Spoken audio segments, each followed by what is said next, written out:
Bonjour à tous et bienvenue dans cette nouvelle vidéo. Alors aujourd'hui, on va attaquer le démontage de l'échappement de la 205 GTI.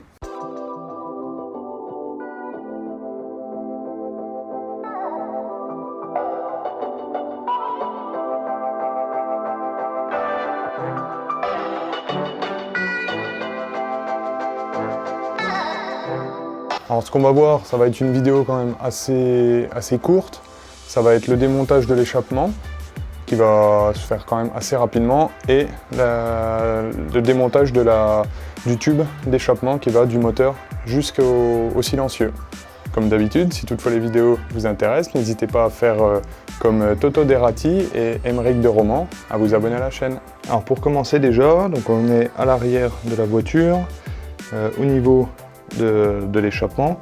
Alors ce qu'on va faire, c'est que pour pouvoir démonter toute la ligne d'échappement, donc de l'échappement qui est là jusqu'au bout côté moteur, on va caler la voiture donc sur 4 chandelles.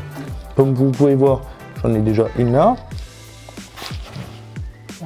j'en ai une autre qui est juste là, et après j'en ai deux devant, j'en ai une qui est derrière là et la rouge qui est de l'autre côté là. Donc ce que j'ai fait pour caler l'arrière, j'ai mis directement mon cri au niveau du train arrière de la 205 et j'ai levé et j'ai mis mes deux chandelles donc sur les côtés, et maintenant je vais redescendre le cri pour caler la voiture. Voilà. Donc là l'arrière est calé, maintenant je vais faire le devant. Donc là pour la partie avant, donc bien sûr, moi j'ai pas de moteur, mais pour vous ce sera exactement pareil si vous voulez le faire alors que vous avez un moteur. Vous mettez votre cri sous le berceau avant de la 205, vous levez et donc après je viens caler ma chandelle sur le côté, sous le bas de caisse de la 205. Donc on va être à peu près par là, oui. Donc là le problème c'est que je vais perdre de la hauteur parce que j'ai ma chandelle qui est pas vraiment pile poil, pas la régler comme on veut quoi. C'est où je la monte trop haut ou il faut que je la redescende très bas. Et surtout on n'oublie pas la petite goupille qui va au bout de la cale. Hop là. Donc on se met bien là. Je vais faire celle de l'autre côté, on redescend la voiture.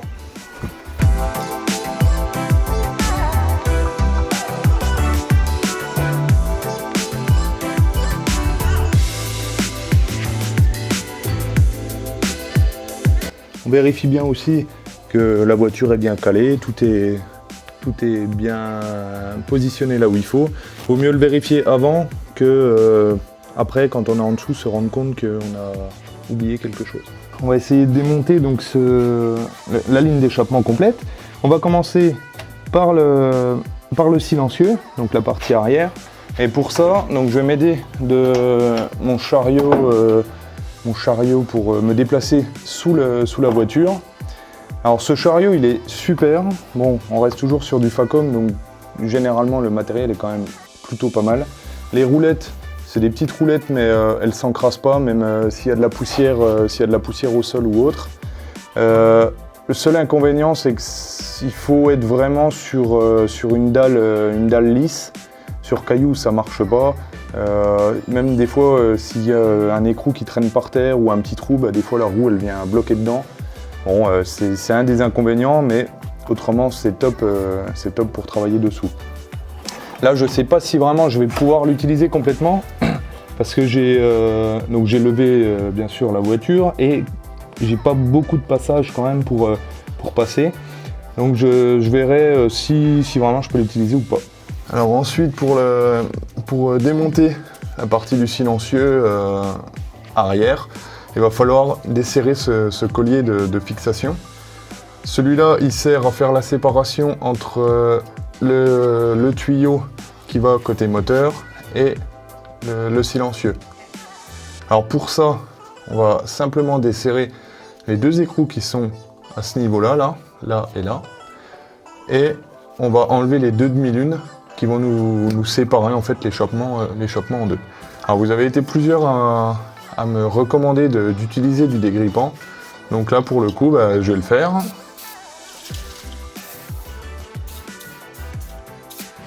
Voilà. Et on va desserrer les deux écrous. Oh. Ah, ils étaient pas serrés très très fort.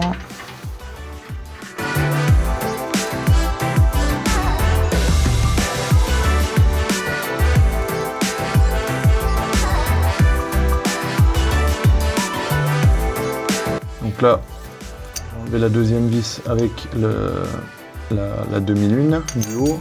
Et là, hop, j'enlève la demi-lune du bas. Et ça sépare donc les deux tubes. Pour le fonctionnement, en fait, c'est vraiment simple. C'est deux demi-lunes qui sont serrées avec deux vis de chaque côté, avec les écrous sur le dessus. Quand on serre, en fait, on vient rapprocher les deux tubes l'un avec l'autre et ça nous crée une étanchéité. C'est un cône d'un côté et un cône mais opposé de l'autre. Et quand il se serre, ça vient faire une étanchéité. Donc ensuite, on va essayer d'enlever le silencieux. Donc pour ça, il est simplement tenu en fait avec les cils en bloc qui sont donc à droite et à gauche. Pour ça, il n'y a rien de plus simple. C'est vous tirez dessus et vous faites coulisser en fait le cil en bloc dans sa tige en acier. Je vous montrerai juste après de quoi je parle. Donc vous faites un coup à gauche, un coup à droite, hop. Donc là je viens d'enlever celui de droite. Et là maintenant, on va faire pareil avec celui de gauche. Voilà. Comme je vous disais, donc l'échappement en fait est suspendu par ces deux caoutchoucs qui sont là. À chaque fois en fait ils sont dans des tiges en acier. Donc là j'essaye de l'enlever de sa tige en acier. J'essaye l'autre, peut-être plus simple.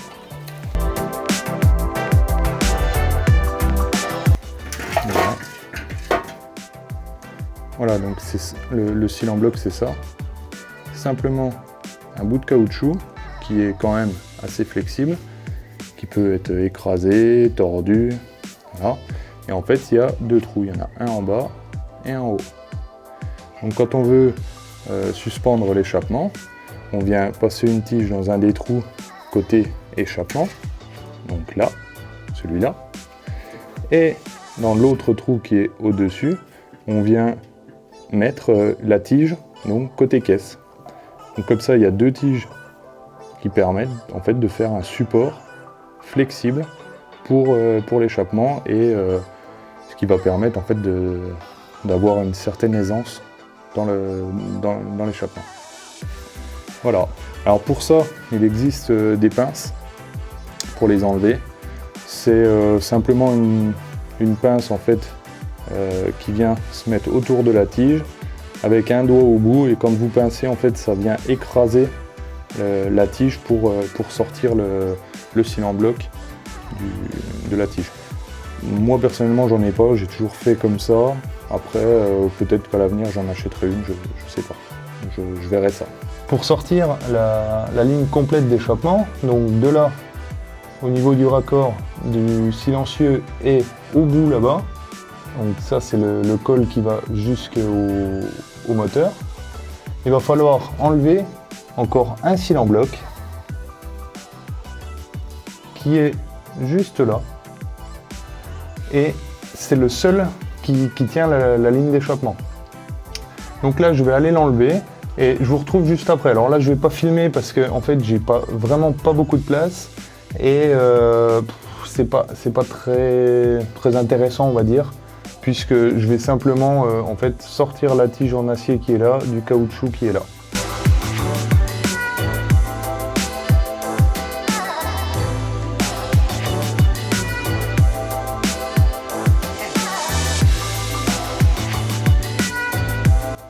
Voilà. Donc maintenant on se retrouve avec donc notre tige qui est là, que j'ai séparée du cil en bloc qui est juste au-dessus. Et on va pouvoir maintenant donc descendre la ligne d'échappement.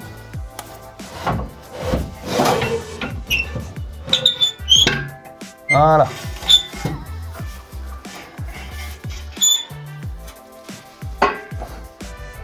Comme ça, la ligne est enlevée. J'espère que cette vidéo vous a plu. Comme vous avez pu le voir, c'est pas très dur comme démontage à faire. Je voulais le montrer pour quand même suivre la suite du démontage de la 205. Dans les prochaines vidéos, on attaquera un peu d'entretien de la 205 cabriolet, parce que ça fait un moment que j'y ai pas touché. Et vous allez voir, c'est quand même assez sympa. Je vous souhaite à tous une bonne journée et à bientôt.